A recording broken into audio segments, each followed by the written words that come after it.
আসসালামু আলাইকুম guys, welcome to my another Facebook short video. তো আজকে আমরা এখন নূরজাহান হোটেলে চলে আসছি। সো আমাদের রুমটা আজকে আপনাদেরকে ঘুরে দেখাবো। ছোট একটা রুম। তো এখানে ফার্স্টে একটা আলমারির মতো আছে, ক্যাবিনেট।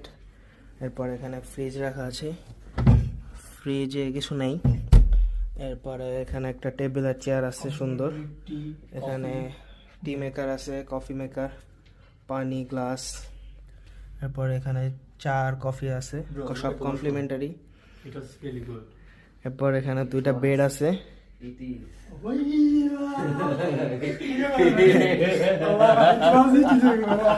আবার না, চলবে না, গ্রামারে ভুল। তো দেখাই যে মেইন পার্ট হচ্ছে ওয়াশরুম। ওয়াশরুমটা আসলে অনেক সুন্দর। এখানে বেসিন, হ্যান্ড ওয়াশ। এখানে কি আছে জানি না, শ্যাম্পু আছে। শ্যাম্পু গুলো